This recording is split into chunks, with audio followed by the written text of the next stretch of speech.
ఒకసారి అందరూ మళ్ళా స్తోత్రం చెప్దామండి. హల్లెలూయా, హల్లెలూయా, హల్లెలూయా. ఒక సమిష్టి కృషి నిమిత్తం అంటే ఇంతమంది కలిసి ఇలాంటి ఒక మీటింగ్స్ చేయడం అనేది గొప్ప విషయం.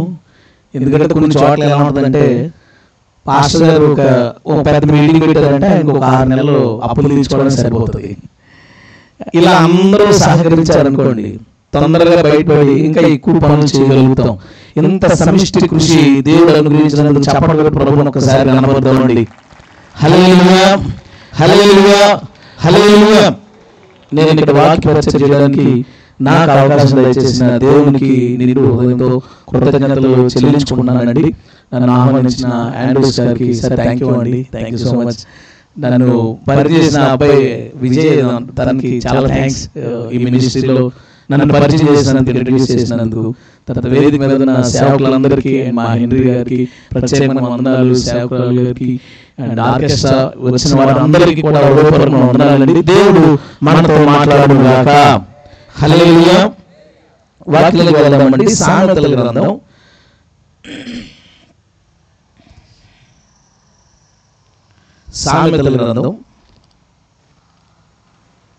20వ అధ్యాయం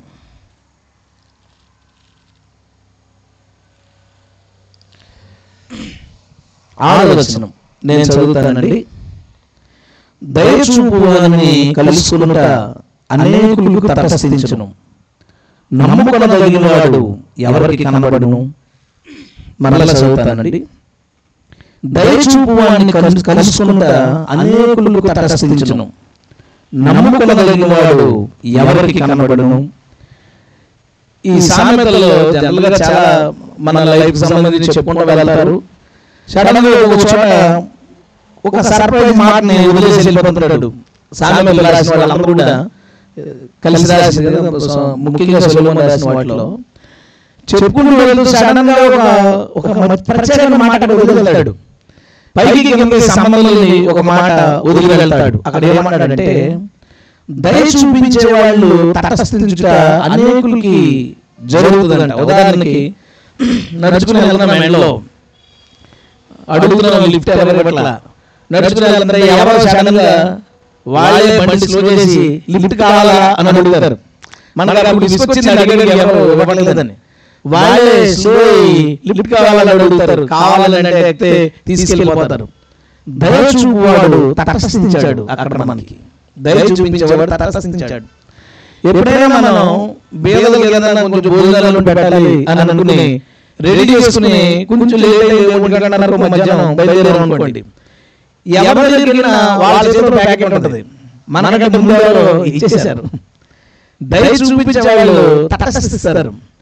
ఇక మనం ఏం చేస్తామంటే ఏమో ఎక్కడున్నారో సందులు వెతుకుతాం, ఆకలేసుకుంటాడు, ఎవరైనా వచ్చి ఇస్తే బాగుందని సడన్ గా మనం ప్యాకెట్ ఇస్తాం.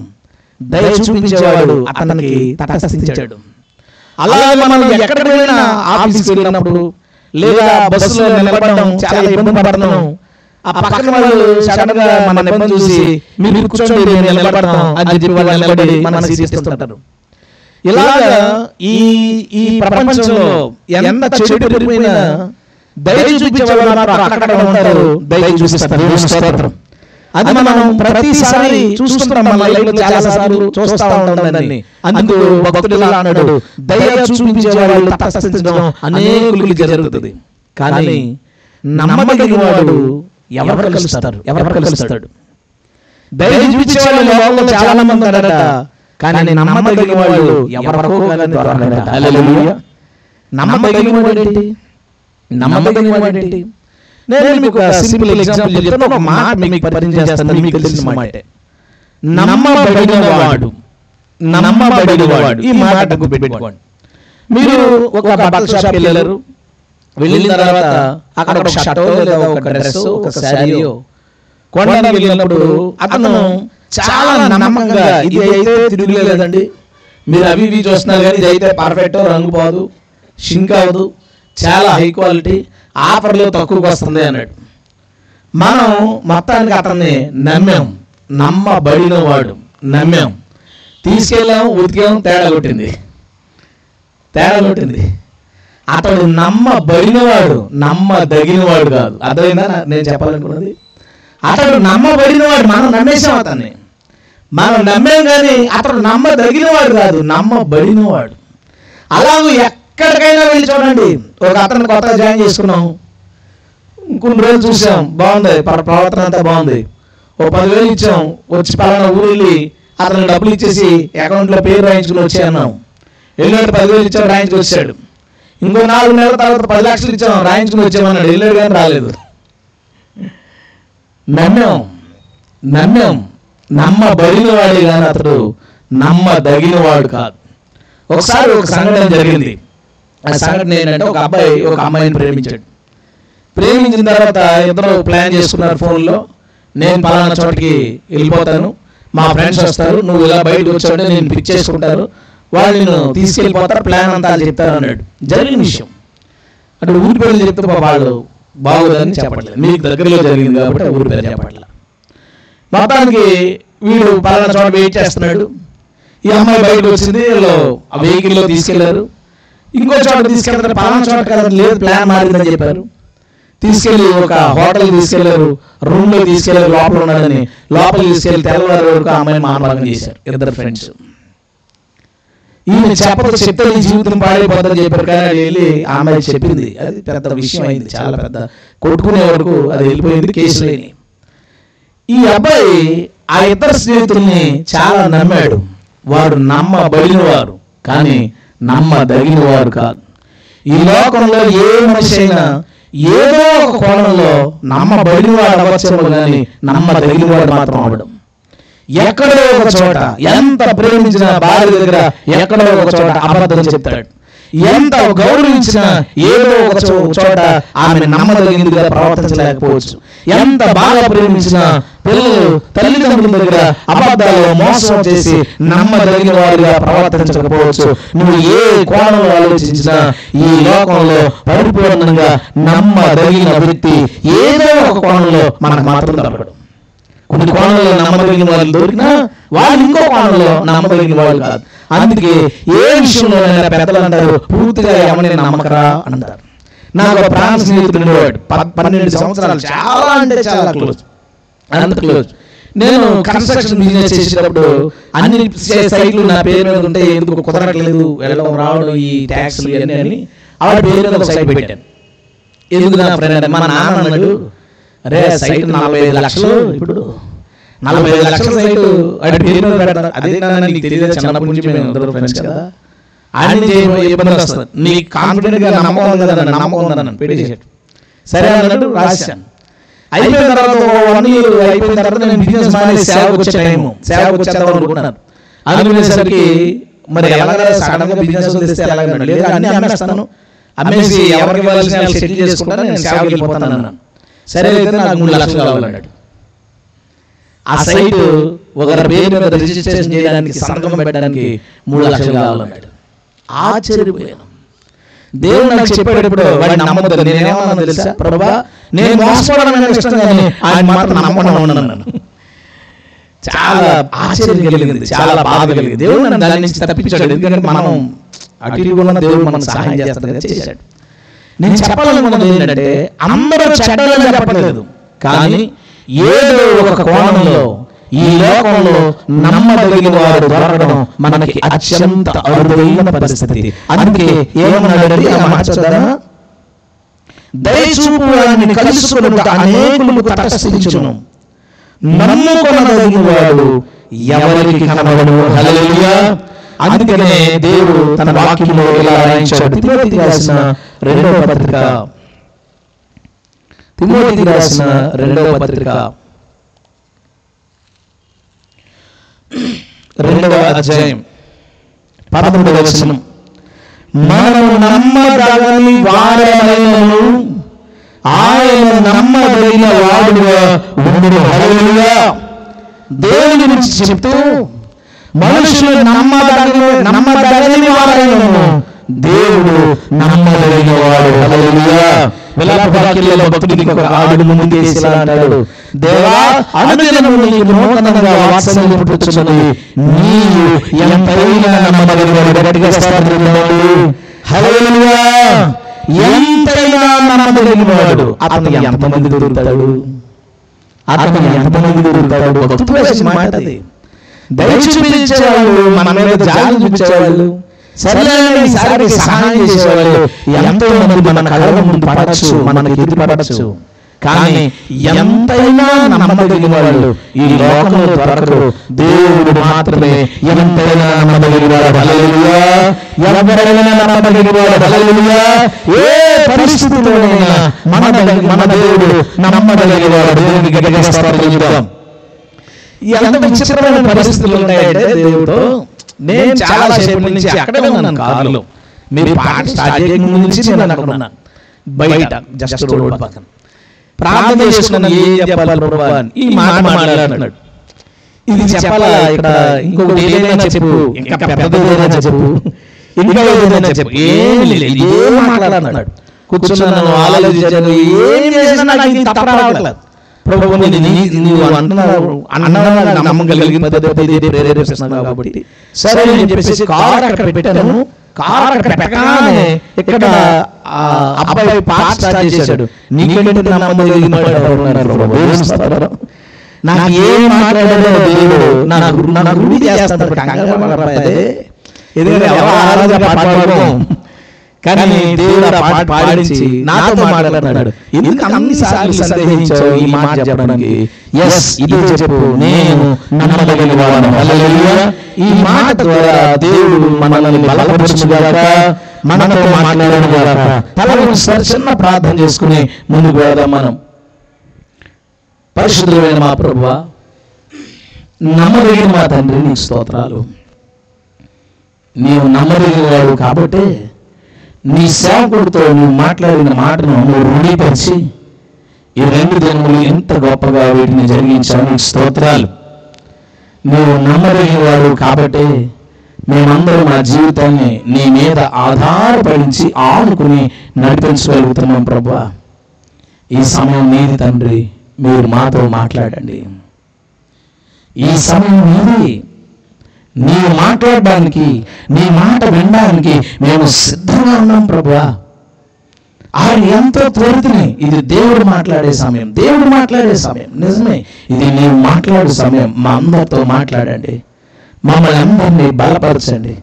ఈ అయ్యా నీకు ఈ సమయాన్ని అప్పగిస్తుండగా దేవుని ఆలోచన కానీ, ఇక్కడ మానవుల ఆలోచన కానీ, పరిస్థితులు కానీ ఏమి ఖాతరు చేయక సూటిగా స్పష్టంగా ఇక్కడ ప్రతి ఒక్కరితోనూ మాట్లాడమని వాక్య పరిచర్య పాదాలకు అప్పగిస్తున్నాము తండ్రి. ఆమేన్. హల్లెలూయా. మళ్ళా చెప్పినట్టుగా హల్లెలూయా, హల్లెలూయా. మన దేవుడు ఎంతైనా నమ్మదగినవాడు, అది అందులో సందేహం లేదు. ఎంత నమ్మదగినవాడు? ఎంతైనా. ఎంతైనా అంటే ఎవరు నమ్మదగినవాడు? ఎవరైనా నమ్మదగినవాడు. మన దేవుడు ఎవరైనా సరే నమ్మదగిన దేవుడై ఉన్నాడు. హల్లెలూయా. ఒకసారి నేను రాజమండ్రిలో ఒక మ్యాగజైన్ పర్మిషన్ కోసం వెళ్ళాను. తిరుగుతున్నాను, అప్పటికే ఆఫీసులకి తిరుగుతుంటే వాళ్ళు ఏమన్నారంటే, ఇప్పుడు మ్యాగజైన్స్ కి పర్మిషన్ రావట్లేదండి, త్వరగా ఆల్రెడీ మ్యాగజైన్స్ వేసి మూసేసి ఉంటాయి, వాటిని మీరు తీసుకునే పేరు మార్చుకోవచ్చు, మార్చుకుని ఆ రిజిస్ట్రేషన్ వాడుకోవచ్చు అని అన్నారు ఆయన. అంటే అయితే ఎవరిని కలవాలంటే ఒక పత్రిక, ఈవినింగ్ మ్యాగజైన్ నడుపుతున్న ఒక పత్రిక అడ్రస్ చెప్పారు. చెప్తే నేను అక్కడికి వెతుకుని వెళ్ళాను. ఒక పెద్ద ఆయన అక్కడ కూర్చున్నారు.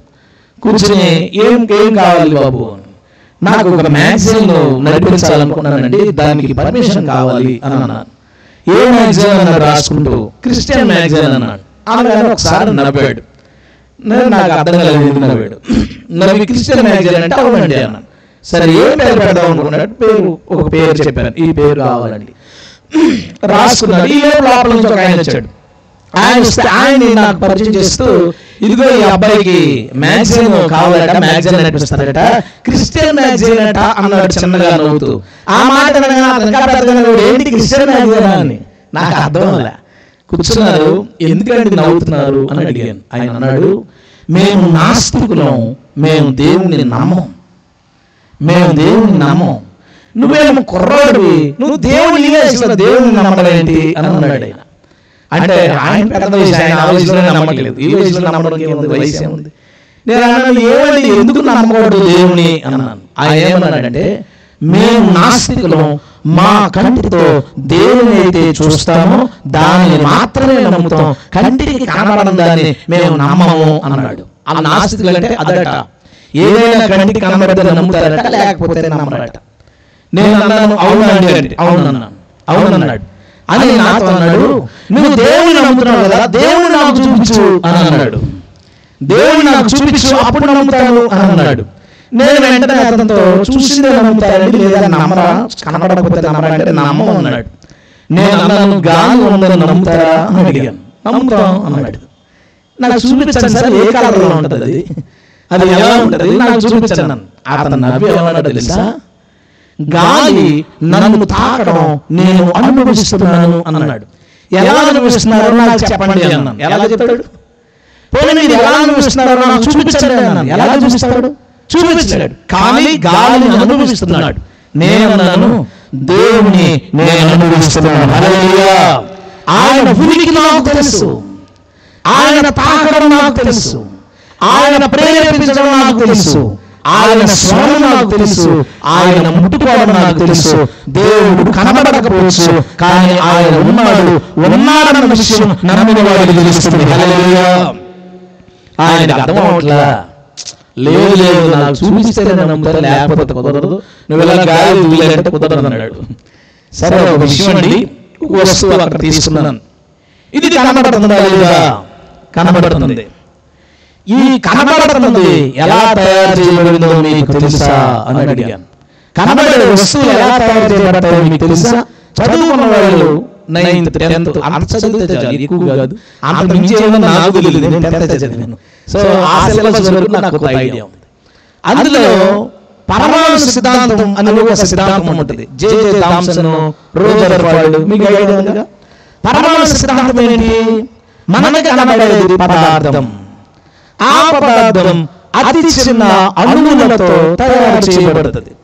ఆ అణువులు మనిషి కంటికి కనబడనంత చిన్న పరమాణువులతో, కొన్ని వేల కోట్ల పరమాణువులతో అణువు తయారైతే ఆ అణువులు ఎన్నో కలిసి పదార్థం తయారవుతుంది. పదార్థం కనబడింది, కానీ పదార్థాన్ని తయారు చేసిన, పదార్థాన్ని సృష్టించిన అందం, పదార్థాన్ని అక్కడ ఉంచిన పరమాణువు మనిషి కంటికి కనబడదా?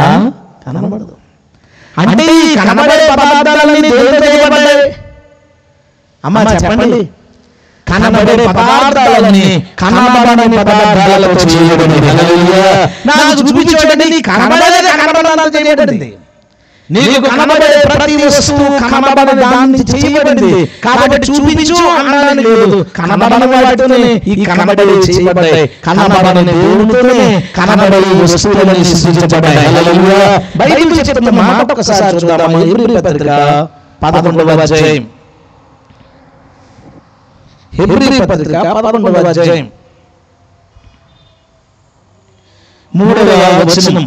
ప్రపంచము దేవుని వాక్యం వలన నిర్మాణమైనవనియు, అందును బట్టి దృశ్యమైనవి అంటే కనబడేవి, దృశ్యమైనవి కనబడేడు పదార్థముల చేత నిర్మించబడలేదనియు విశ్వాసము చేత గ్రహించుకొనుచున్నాము.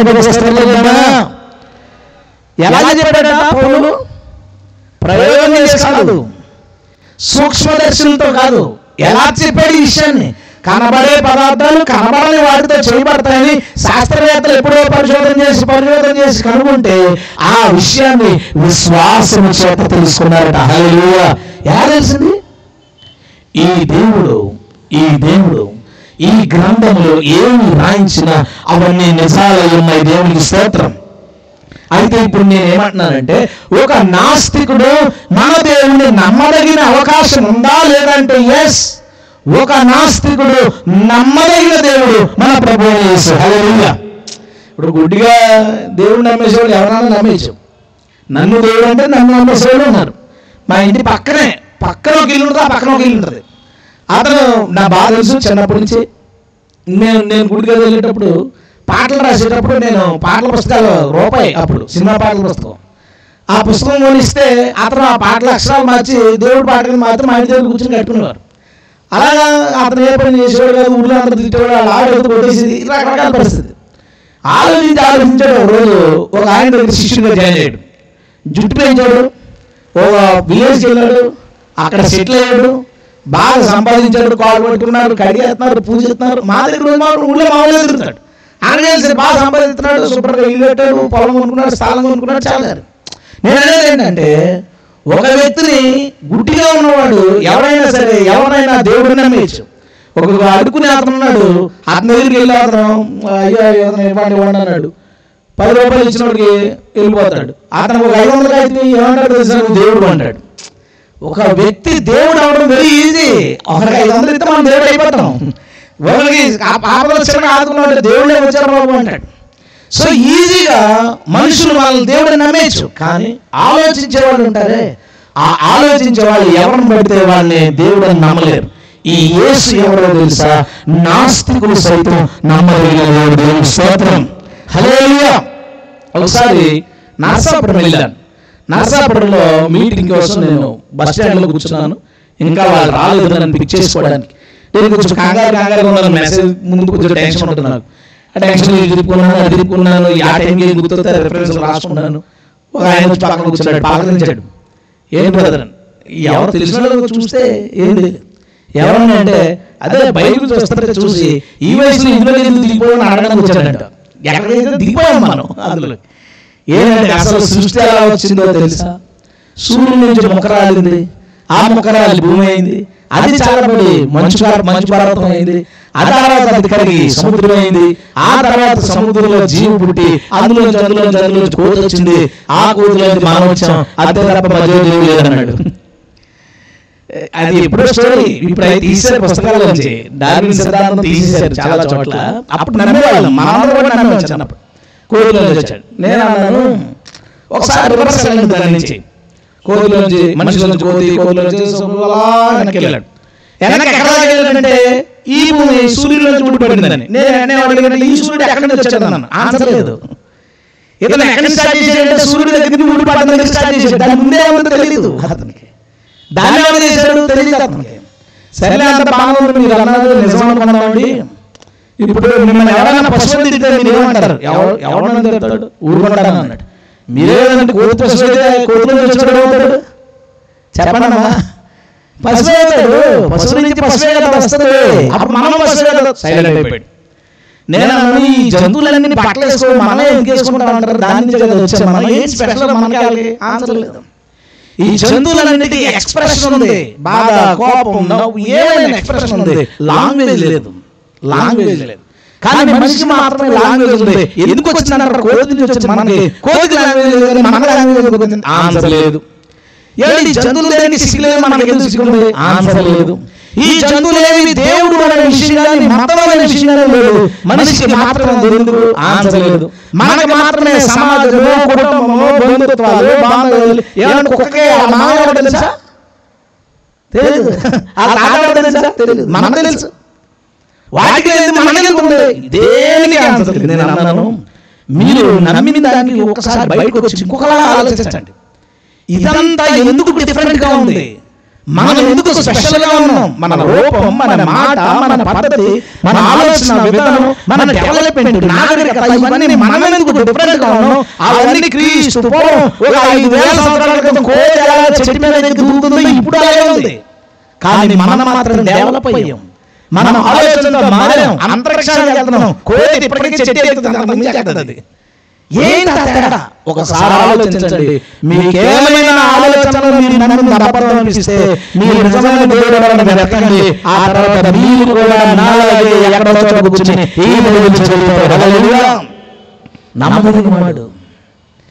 ఎలాంటి వాళ్ళ దగ్గరైనా సరే మనం మాట్లాడడానికి మన దేవుడు నమ్మదగినవాడు, ఆన్సర్ చేయలేని దేవుడు కాదు.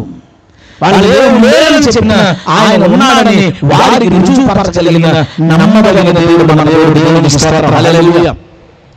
సరే ఒకవేళ ఒక ఆర్కియాలజిస్ట్, ఒక చరిత్రకారుడు, అలాంటి వాళ్ళు మీరు ఆలోచించండి. మీకు తెలిసిన వాళ్ళు ఏమైనా ఉంటే వాళ్ళు జనరల్ గా అందరూ ఎవరు పెట్టాలి దేవుడు నమ్మరు.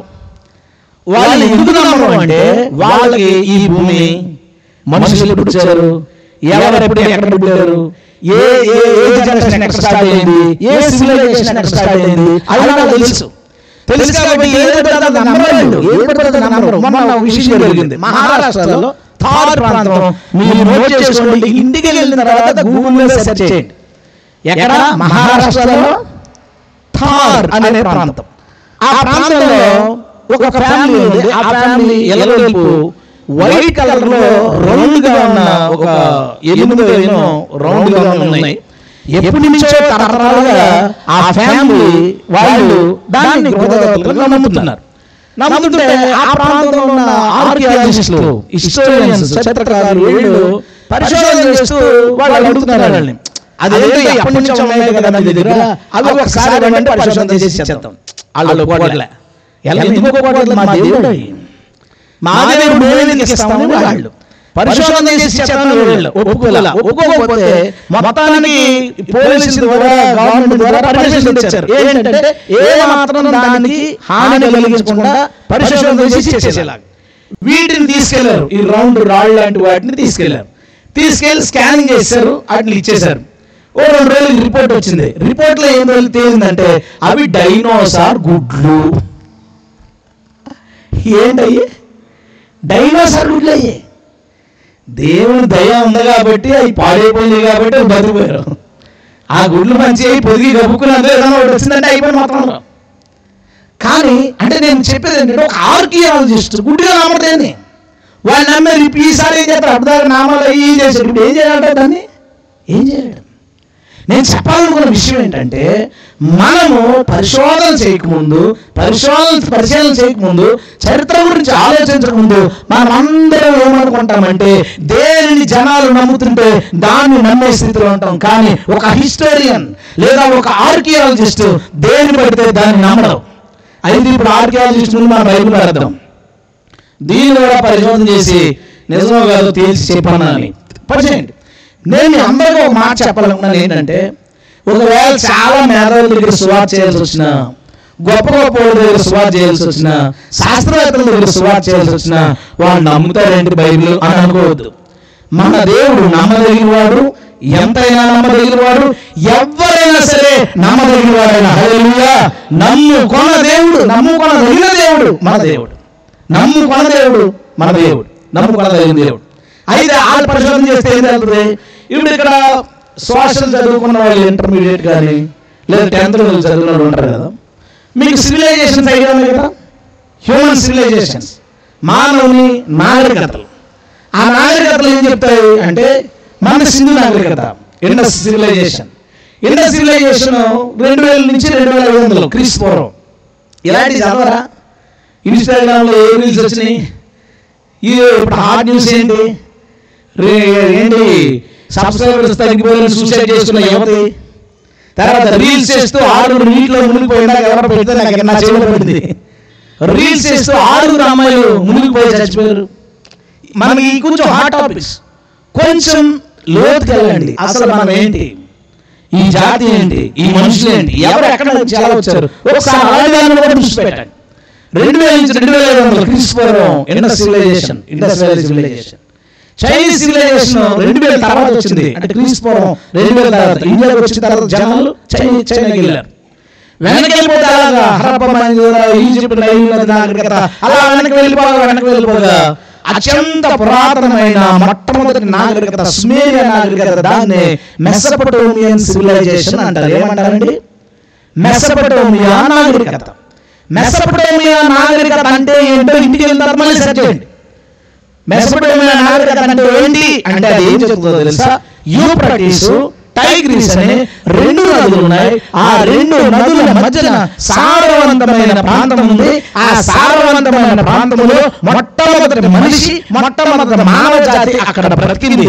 ఏదో కారణం వల్ల అక్కడి నుంచి కొంతమంది ఒక మూలకి పోయి ప్రపంచమంతా చెదిరిపోయారు. కానీ ప్రారంభంలో మాత్రం అక్కడే ఉండేవారు అని చెప్తాడు. అది మెసొపొటేమియా నాగరికత. అది ఇప్పుడు ఎక్కడ ఉంది? యూఫ్రటీస్, టైగ్రిస్ నదుల మధ్య ఉన్న ప్రాంతం. అది ఇప్పుడు ఇరాన్, ఇరాక్ ఈ ప్రాంతాలు ఉన్నది. ఇరాన్, ఇరాక్, ఇజ్రాయెల్ ఉన్న ప్రాంతము ఆ యూఫ్రటీస్, టైగ్రిస్ నదుల మధ్య ఉంది. సరే, అది పక్కన పెట్టు. ఈసారి ఈ విషయం మనకు తెలుసు కదా, ఎవరికి ఇష్టం లేదు. మనమైతే సింపుల్ పాస్ అయిపోయిన కరోనా పాస్ కాబట్టి మనకి డీప్ నాలెడ్జ్ లేకపోవచ్చు.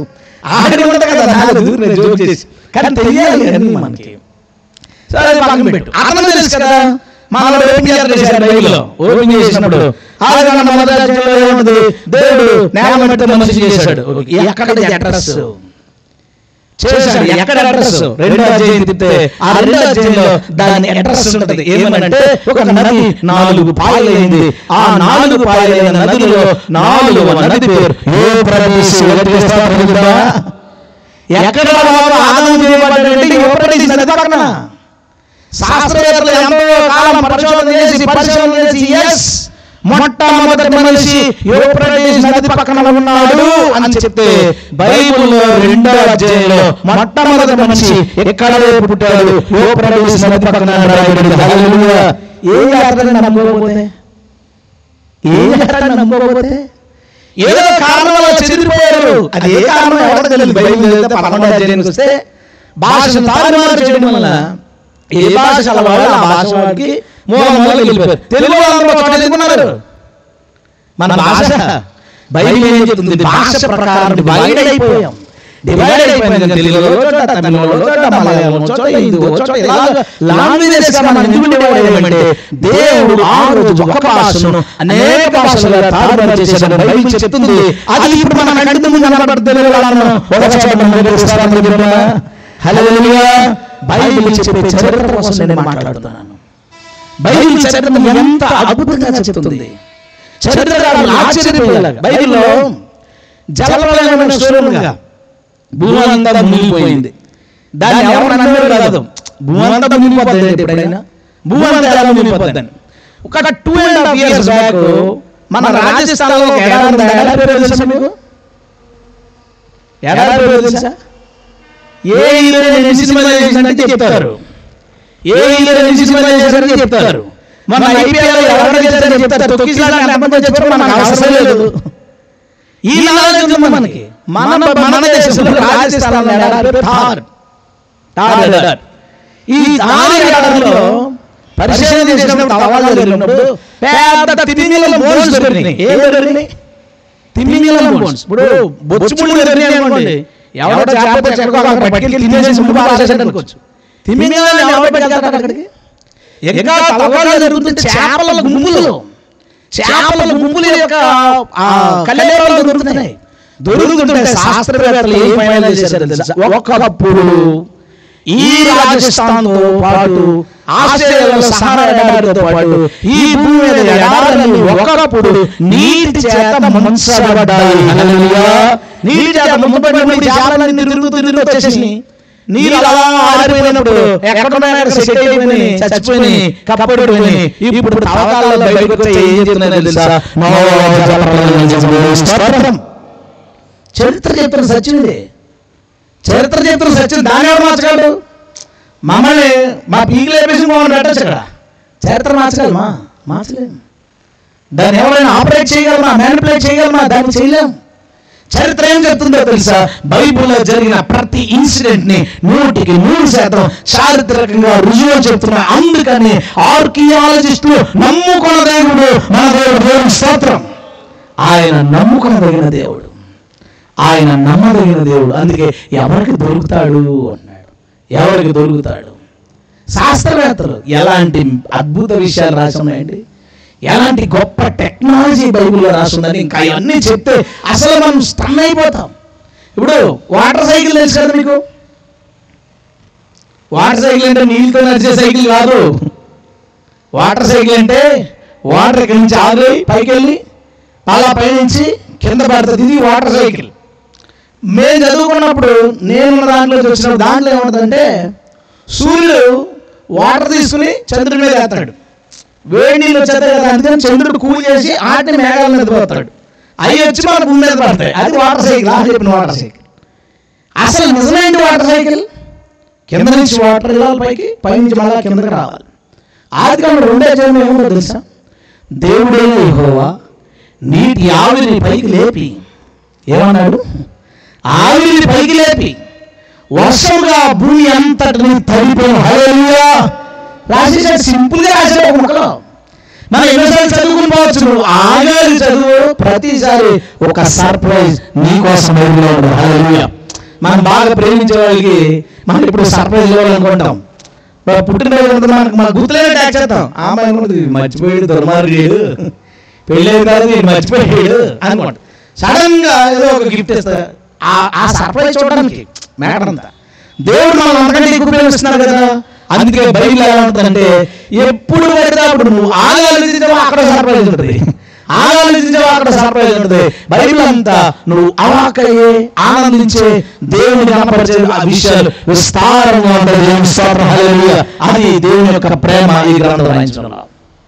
అయితే అక్కడ రాసేది సింపుల్ గా, మనం ఎన్నోసార్లు ఆదికాండం 2:14 ఉంటాం, మనం అందరం చదువుతాం.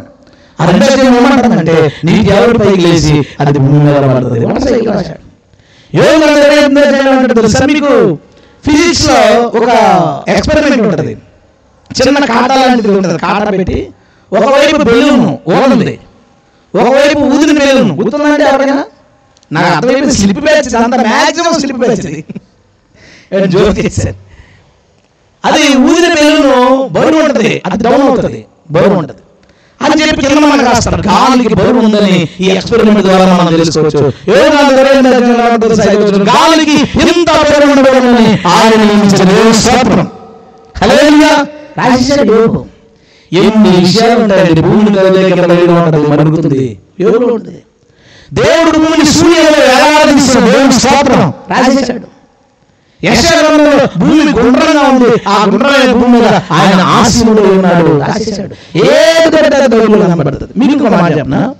కీర్తన 104 కీర్తన 19 ఇలా అంటాడు, ఋతువులను తెలియచేయుటకు ఆయన చంద్రుడిని నియమించెను. దేనికండి?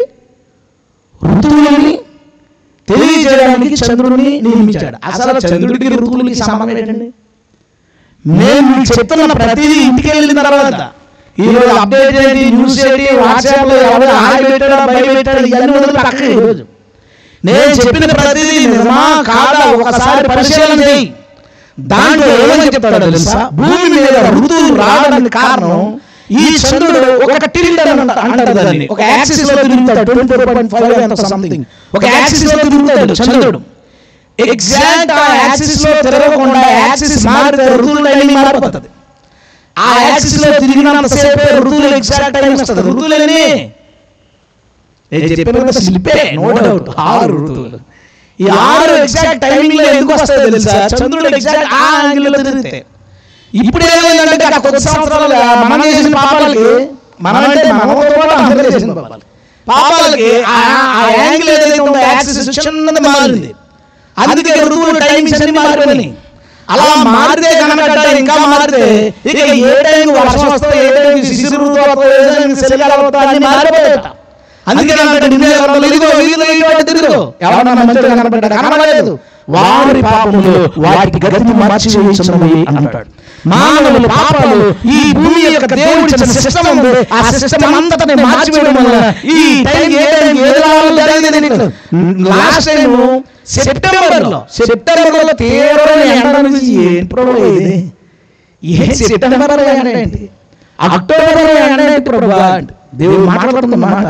ఇదిగో తిరుగు ఎవరున్నాడు నీతిమంతుడు, ఎవడో నీతిమంతుడు లేకపోవడం అది వాటి గతిని మార్చేసే. అందుకే కాలాలు మారిపోయినాయి, ఋతువులు మారిపోయినాయి. కానీ ఆ ఋతువును తెలుపుతూ ఎగ్జాక్ట్ గా ఆ ఋతువులు వచ్చేలా చేయడానికి దేవుడు చంద్రుడిని నియమించాడు. స్తోత్రం గట్టిగా హల్లెలూయా.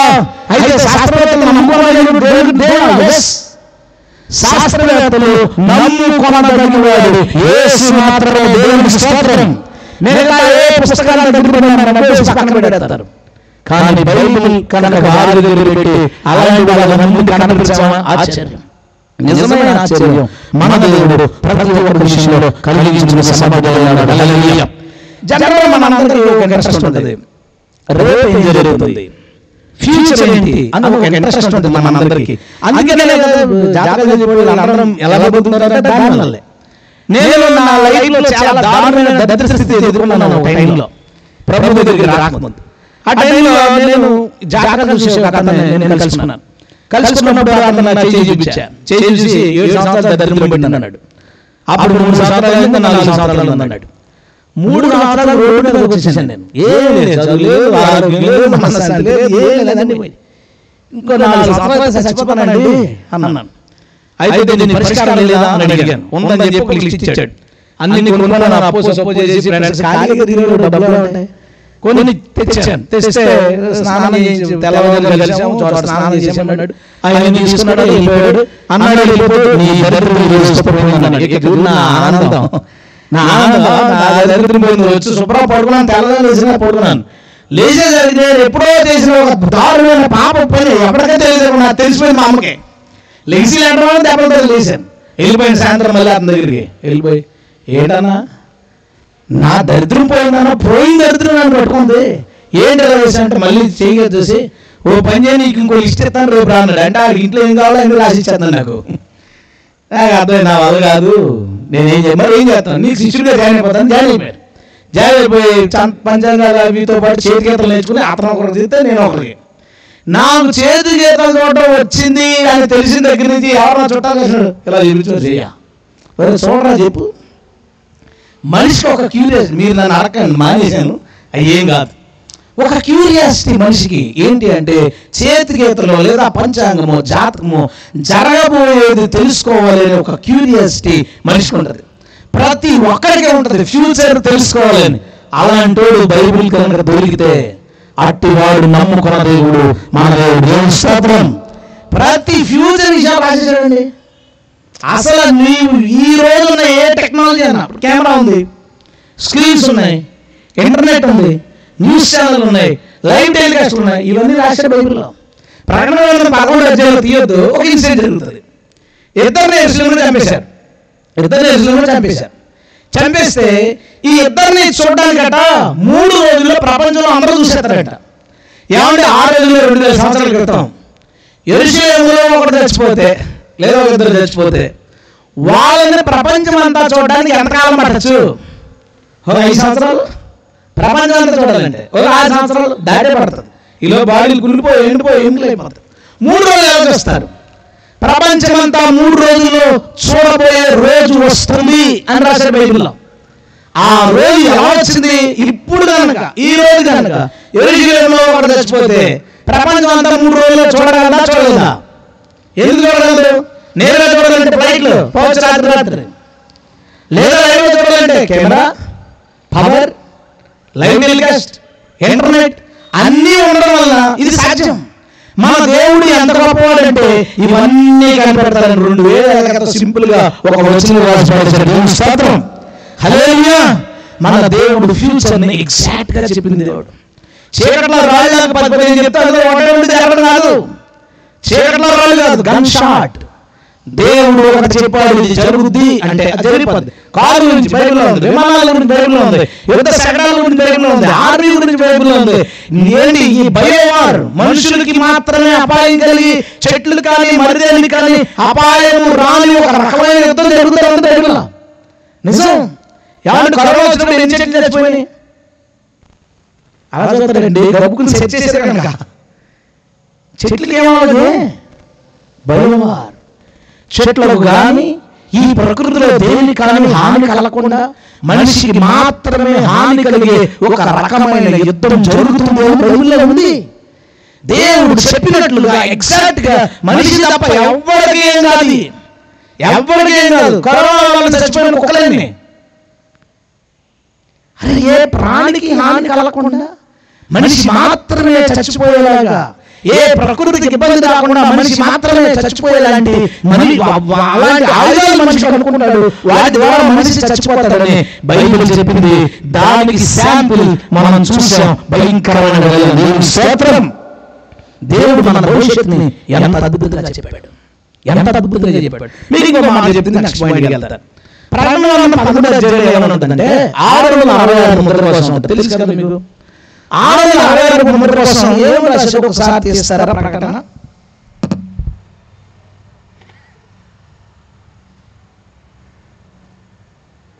ప్రకటన గ్రంథం 11వ అధ్యాయం 18వ వచనం. బుద్ధి గలవాడు మృగము యొక్క సంఖ్యను లెక్కింపనిమ్ము, అది ఒక మనుషుని సంఖ్యే, ఆ సంఖ్య 666. మాట్లాడండి. బుద్ధి గలవాడు మృగం యొక్క సంఖ్యను లెక్కించనిము. అది ఏంటంటే అది మనుషుని చదివారా? ఏమన్నదండి? మనుషుని సంఖ్యయే. నా క్వశ్చన్ ఏంటంటే, మనిషికి పేరు ఉంటుందా, సంఖ్య ఉంటుందా? గట్టిగా చెప్పండి అనగాళ్ళు. పేరు ఉంటుంది, సంఖ్య ఉంటుంది. దేవుడు ఏం చెప్తాడంటే, మనిషికి ఒక సంఖ్య వచ్చే కాలం వస్తుందట. అలా వస్తుంది. అదే మన ఫ్యూచర్ అండ్ అదే మన ఎండ్. మానవ జాతి సమాప్తమయ్యే టైంకి మనిషికి పేరు పోయి సంఖ్య వస్తుందట. ఓ మాట చెప్తాను. ఒక ఆవిడ ప్రెగ్నెన్సీతో హాస్పిటల్కి వెళ్ళింది అనుకోండి, డెలివరీ కోసం జాయిన్ అయింది అనుకోండి, బెడ్ మీద పడుకోబెట్టారు. డాక్టర్ గారు వచ్చి సుబ్బలక్ష్మి ఎక్కడుందని అడుగుతారా? బెడ్ నెంబర్ 5 ఎక్కడుందని అడుగుతారా? అంతేనా? కడుపులో ఉన్నప్పుడు బెడ్ నెంబర్ 5 పుట్టేశాడు. పుట్టేసిన తర్వాత బాక్స్లో పెట్టాలండి కుర్రవాడిని అని అన్నారు. చూడగానే వాళ్ళ నాన్నగారు తాతగారు పేరు పెట్టుకుంది. ఈ తీసుకెళ్ళి పెళ్ళి పడేశారు. పెళ్ళి పడితే డాక్టర్ చిచ్చుగాడు ఎక్కడ ఉన్నాడు అడుగుతారా? బాక్స్ నెంబర్ 13 ఎక్కడ ఉన్నాడు అడుగుతాడు. ఇప్పుడు అడిగారంటే బాక్స్ నెంబర్ 13 అడిగారు. సరే తల్లిదండ్రులు ఏదో పేరు పెట్టారు బాబుని. అమ్మ పేరు సాగం, నాన్న పేరు సాగం, తాత పేరు సాగం, గొడవలు పేరు పెట్టకపోతే మా అమ్మ కూడా వెళ్తారు ఆడవాళ్ళు. సరే మొత్తం పెట్టాం, ఊళ్ళో పెడతాను, ఊళ్ళో మొత్తం పేరు పెట్టారు. పేరు పెట్టిన తర్వాత చాలా జాగ్రత్తగా స్కూల్కి తీసుకెళ్ళాలని మా ఊరి పేరు పలానా పలానా అక్షరత లేకుండా నీట్గా రాయించారు. అంతా టీచర్ స్కూల్లో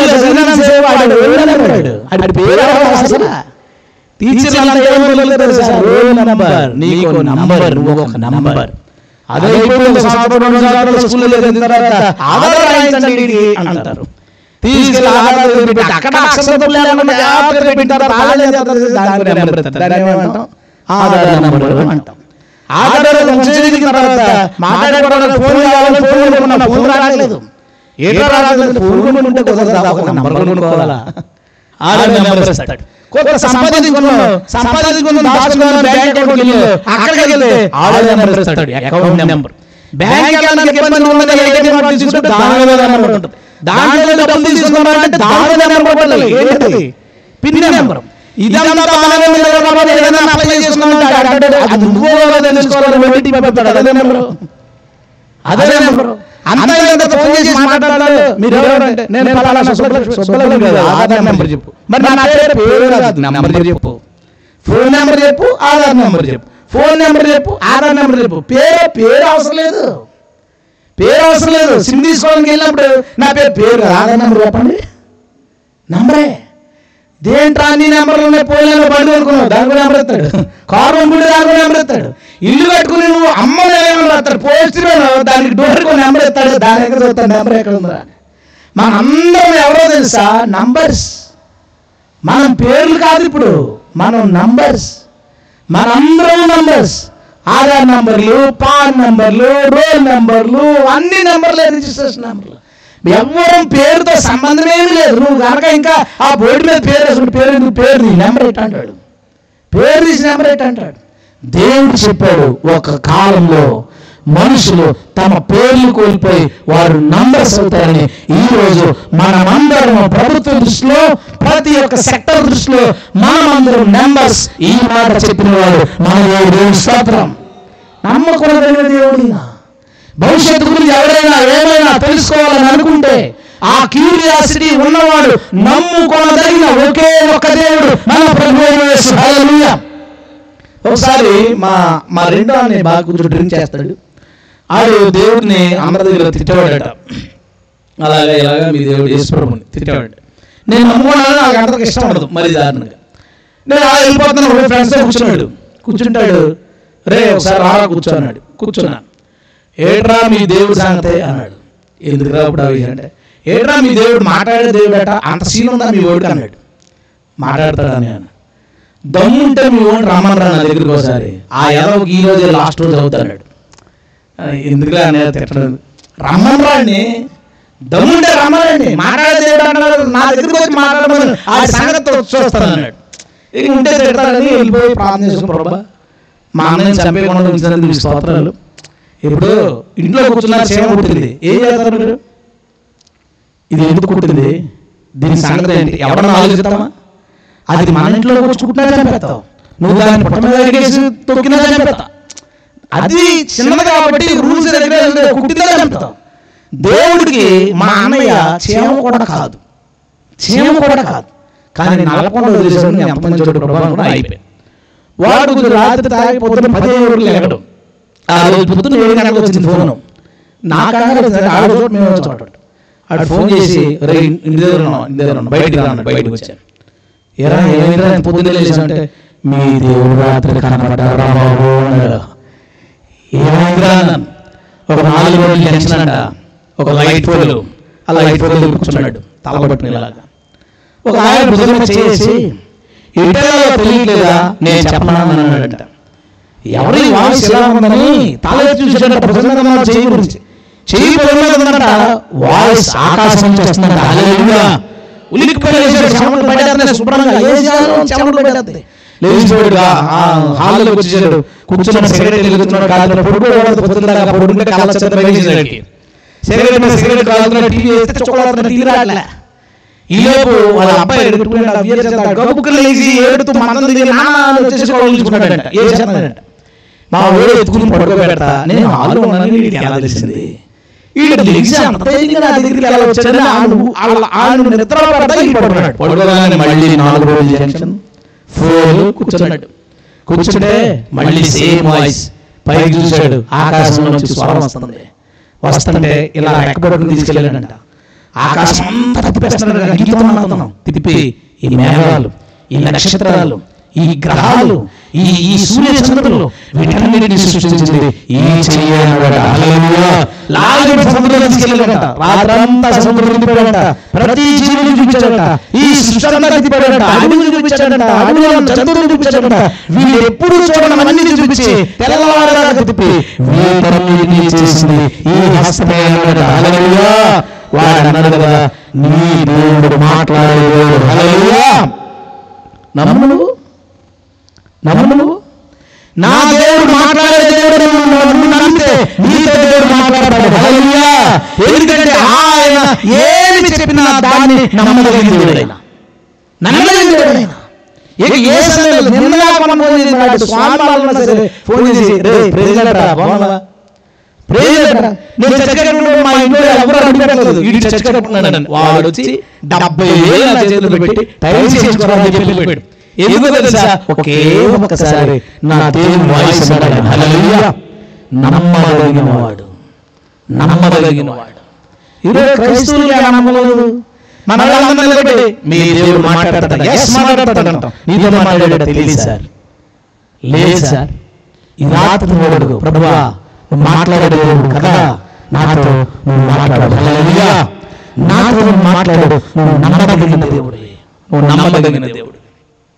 నా లైఫ్లో ఒక ఇన్సిడెంట్ జరిగింది. నేను మారు మనసు పొందడానికి ముందు ఒక చిన్న ఇన్సిడెంట్ జరిగింది, నేను చెప్తాను. రాజేంద్ర మా ఫ్రెండ్ ఉంటే వాళ్ళు ఒకప్పుడు విగ్రహారాధకులు తన ప్రభువుని నమ్ముకున్నారు. వాళ్ళ అక్క పెళ్లి అంటే నా ఫ్రెండ్ కాబట్టి మేము ఇంట్లో వెళ్తా ఉండేవాళ్ళు, వస్తూ ఉండేవాళ్ళు. ఒక పాక అన్నమాట. పెళ్లి అయితే మధ్యాహ్నం భోజనాలు అయిపోయి రాత్రి పెళ్లి. భోజనాలు హెల్ప్ చేసాం, కుర్చీలు సర్దుతున్నాం. ఈలోపు ఈ అమ్మాయి బయటికి వెళ్ళి ఫ్రెండ్స్ పిలిచింది, లోపలికి వెళ్ళిపోయింది. ఒక పావుగంటకి దళితోషం వచ్చేసాడు ఒకడు. ఏమైంది గొడవ పరిగెత్తుకెళ్ళాలి. ఈలోపు ఈవిడ కళ్ళు, ఈవిడ పళ్ళు, వ్యవహారం దెయ్యం. ఎవరన్నా పట్టుకుంటే విసిరేస్తుంది, ఎవరు పట్టుకున్నా అసలు ఆగలేదు, విసిరి పడుతుంది. మొత్తానికి 10 మంది పట్టుకున్నారు, పసుపు నీళ్ళు తాగించారు, తలలో మీకేసేస్తాను. నేను మీకేసేస్తారంటారు బాబు, మీకేసేస్తారన్నారు.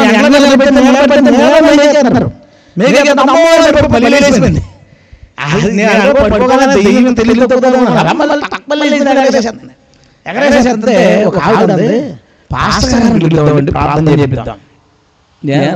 ఎంతమంది ఎప్పుడైనా మనం చెప్పుకుందాం.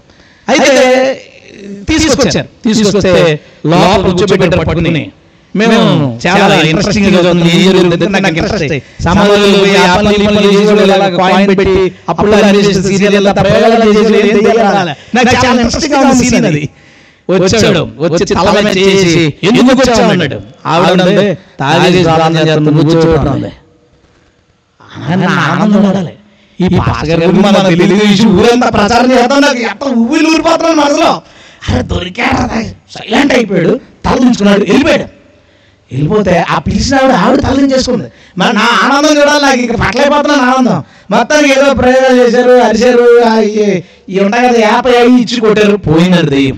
చాలాసేపటికి పోయిన తర్వాత సాయంత్రం 4:30-5 ప్రశాంతంగా ఉంది. అక్క కూర్చొని ఉంది, నేను అక్క పక్కన కూర్చొని, ఇందాక నువ్వు ఏం చేసావు తెలుసా, కళ్ళు ఎలా పెట్టావు అంటే నెమ్మదిగా కళ్ళు పెద్ద యాక్ట్ చేస్తుంది అనుకున్నాను. కాదు అలా వచ్చింది. అక్కడి నుంచి ఎగిరిపోయినాను, పారిపోయి ఒక ఆవిడ వచ్చి మా పాస్టర్ గారిని పిలుస్తాను. వచ్చాడు ఆ పాస్టర్ గారు. నా క్యూరియాసిటీ ఏంటంటే ఈయన కూడా మనకు తెలియదు, ఈయన సీక్రెట్లు ఏం చెప్తాను, వెనకాల కింది దగ్గర పోయి కిటికీ ఓడబట్టుకుని చూస్తాను సీరియస్గా. ఏదో చెప్తుంది ఆ దెయ్యం. లోపల పట్టుకుని కూర్చున్నారు, లోపల అడుగు పెట్టాడు. అడుగు పెట్టగానే గింజుకుంటున్నది, పిల్లలు అయిపోయింది. ఇలాగా నాకేం అర్థం అట్లా పిల్లలు అయిపోయింది. అయిపోతే వచ్చాడు, జుట్టు పట్టుకున్నాడు. ఎందుకు వచ్చావు అంటే నా పేరు కాశీ, నేను యాక్సిడెంట్లో చచ్చిపోయాను. ఇలాంటి చెప్పు, చచ్చిపోయినాడు దెయ్యం. అవడం నువ్వు ఎవరో ఎందుకు వచ్చావు అంటే నన్ను వదిలే బాబు నేను వెళ్ళిపోతాను అంటుంది. బతిమాలుతుంది, కాళ్ళు వేసుకుంటుంది, వదిలేదు. ఎంత ఆగరాక 10 మంది ఎగరగొట్టింది, కాళ్ళు పెట్టుకుని నాకు అర్థం అవ్వట్లేదు అసలు ఏం జరుగుతుంది. కాళ్ళు పెట్టుకుంటుంది అంటే నేను కాలిపోతున్నాను బాబు, నన్ను వదిలే అంటే అతను అన్నాడు, నువ్వు ఎందుకు కాలిపోతున్నావు అని అడిగాడు. తల్లి పేరు చెప్తే పక్కన పెడితే ఎందుకు కాలిపోతున్నావు అని అడిగితే ఆమె ఏమన్నా తెలుసా, నీ చేతిలో ఉన్న బైబిల్ ఉంది, అది నన్ను కాల్చేస్తుంది, హల్లెలూయా, అది నన్ను కాల్చేస్తుంది, నన్ను వదిలే బాబోయ్ అని బతిమాలుతుంది. ఇంకెప్పుడు రాకు అని చెప్పి పో అని టాక్మని పోయింది. పెళ్ళికి వెళ్ళలేదు. ఏం జరిగిందో వల్ల ఇంటికి పోయింది, తలుపులు వేసుకున్నాను. ఆలోచిస్తాను, దెయ్యం ఏంటి, బైబిల్కి భయపడడం ఏంటి, మనం తయారు చేసిన పుస్తకం, మనం రాసిన పుస్తకం, మనం ప్రింట్ చేసుకున్న పుస్తకం, ఇదే పుస్తకం దీన్ని ముందు పాస్టర్ తెచ్చాడు, దానికి భయపడలేదు. ఈ పాస్టర్ పెట్టుకుంటే ఎందుకు భయపడుతుంది అస్సలు అర్థం లేదు.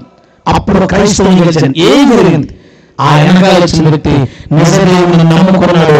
నిజదేవుని నమ్ముకున్న దగ్గర దెయ్యాలు చెప్పాడు. హల్లెలూయా, అవునా, ఎస్ అవునన్నాడు. అప్పుడు నాకు ఒక విషయం గుర్తొచ్చింది. నాకు చేపలు బాగా ఇంట్రెస్ట్ ఉండేది, నేర్చుకోలేదు, కంగారు పడదు, ఇంట్రెస్ట్ ఉండేది బాగా.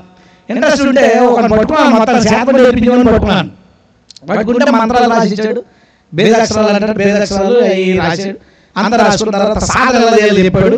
అర్ధరాత్రి వెళ్ళాలన్నాడు, ఎక్కడికైనా వెళ్ళచ్చు, మేడానికి వెళ్ళిపోవచ్చు, కానీ ఒక సీనియర్ అయిన తర్వాత సమాధిలోకి వెళ్ళాలన్నాడు చెప్పాడు. పోలే అసలు ట్రై చేద్దాం, మొత్తం లిస్ట్ పెట్టుకొచ్చాం.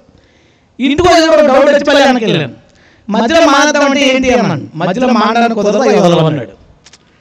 ఆలోచించి సరేలే వదిలేసిన దాని మీద నాకు ఇంట్రెస్ట్ వాళ్ళకు చేతపడే పుస్తకం ఉంటుంది, మీరు ఇప్పుడు ఎంక్వైరీ చేయగానే దొరకదండి అప్పట్లో. ఆ పుస్తకంలో ఆయన మంత్రాలు, టైమింగ్స్ అన్ని రాసి చివర చేతబడి బాగా జరగడానికి తీసుకోవాల్సిన జాగ్రత్తలు అని రాసి, బాగా చీకటి ఉండాలి, మనిషి భయపడాలి చీకటి, అలాంటి ఒక సందర్భం. రెండోది, ఆ వ్యక్తి ఏదో ఒక ఇబ్బందులు ఉండాలి, చిన్న డిప్రెషన్ ఉండాలి, అలాంటప్పుడు పనిచేస్తుంది. ఎప్పుడు పనిచేయదంటే ఒకవేళ ఆ ఇంట్లో క్రైస్తవులు ఎవరైనా ఉంటే చేతబడి పట్టణ హల్లెలూయా, చేతబడి పెట్టాడని నమ్ముతున్నాడు, క్రైస్తవులు పడతారని. క్రైస్తవులు భయపడతారు, చేతబడి సక్సెస్ అవ్వదు క్రైస్తవుల దగ్గర. ఎందుకంటే చేతబడి పట్టిన వాళ్ళు నమ్ముకున్న దేవుడు మన దగ్గర నమ్ముకున్న దేవుడైనా నమ్మదగిన దేవుడైనా చేతబడి పట్టిన వాళ్ళు సైతం దేవుడు నన్ను ఊరు సేవ పంపించాడు. 11 మంది చేతబడి పెట్టేవాళ్ళు పల్లెటూరు బాగా అస్తమానం ఎవరో ఒకటి చెప్పేసేవారు. నిజంగా వాళ్ళందరికీ నేను చాలా థ్యాంక్స్ చెప్పలేదు, ఎందుకంటే చేతబడి పెట్టాడు ఫ్యామిలీకి అయిపోయింది ఆ పని, చచ్చిపోవడానికి 2-3 రోజులు చచ్చిపోద్ది. మొత్తానికి బాధపడి ఆలోచించి నన్ను పిలిచారు. ఆ ఊరిలో వేసుకోవడం ఇష్టం ఉండదు, నన్ను పిలిచారు, ప్రార్థన చేశాను, దేవుడు అద్భుతం చేశాడు. క్షణంలో ఆయన చేతబడి నుంచి విడుదలైపోయింది. 7 ఫ్యామిలీ చర్చకు వచ్చారు. ఏదో బాగుంది అక్కడికి చేపలు పెట్టడం మన చర్చకు వచ్చాడు, చేపలు పెట్టడం మన చర్చకు వచ్చాడు. మా చర్చలో 70-80 మందిలో ఒక 50 మంది ఆడుకునేమే, ఆడే వల్లనే. ఇక ఒకడో ఏం చేశాడు, ఊరు ఖాళీ చేసి ఒకే ఒకటి మిగిలేటప్పుడు ఆడే గురించి ఆలోచిస్తున్నాను నేను. ఇంకొకడు దేవుడు ఆయన ఏం చేశాడంటే ఒకడు నా దగ్గరికి వచ్చి నవ్వాడు. నేను నవ్వాను. ఏమన్నాను, ఎన్నిసార్లు ట్రై చేసినా నువ్వు నాకు ఎందుకు దొరకలేదు అని అడిగాడు. నేను అన్నాను, నీకు నాకు మధ్య ఒకడు ఉన్నాడు, ఆయన నాకు తెలుసు నీకు తెలియదు. దేవుని స్తోత్రం. ఆయన నాకు తెలుసు నీకు తెలియదు. నీకు నాకు మధ్యలో ఎవరు లేరనుకుని పెడతాడు, మధ్యలో ఒకడు ఉన్నాడు, మనల్ని కాపలా కాసే మన తండ్రి. హల్లెలూయా. క్రైస్తవులు పిరిగోళ్ళైపోయారు. దెయ్యం ఎవరిని పెట్టుకోమంటే ఆడవాళ్ళు ఆ మూల కిటికీలు కట్టుకుపోతారు. అరే నువ్వు సాతానుని కాళ్ళతో తొక్కాలి, అపవాది నువ్వు గద్దిస్తే పారిపోవాలి. అందుకే బైబిల్లో ఉంది, దేవుడు లోపడి అపవాదిని ఎదిరించి అప్పుడు వాడు మీ వద్ద నుంచి పారిపోను. హల్లెలూయా. మనం ఏం చదువుతాం? అపవాది గద్దించి సింహంలా తిరుగుతున్నాడు, అక్కడ చదువుతావు. దాని తర్వాత ఏమంటుందో తెలుసా? విశ్వాసమందు స్థిరులై వారిని ఎదిరించుట దేవుని స్తోత్రం. ఆ గద్దించే సింహమే, నువ్వు నమ్ము, ఆ సింహం పారిపోతుంది. నువ్వు నమ్ము. క్రైస్తవులు మంచం గోళ్ళు దైతులు కట్టుకుని ఇంట్లో పిల్లలు వేస్తే ఆ ఉప్పేమో నిప్పుల మీద వేసి, ఆ మిరగాయలు నిప్పుల మీద వేసి, పిల్లలకేమో నల్లబొట్లు కాళ్ళు పెట్టి, మొఖాలను పెట్టి, తలలు పెట్టి, దానికి అర్థం చేస్తున్నాను. నల్లబొట్లు పెట్టాలంటే అర్థం ఏంటంటే సాతానుడు మీవుడే పీడించకని అర్థం. పీడించకని అర్థం మీవుడే అని. క్రైస్తవులు మొఖాలను పెడితే మేము ఊరుకున్నామని అరికాయలు పెడతారు పిల్లలకి. నేను చూసి కాదండి,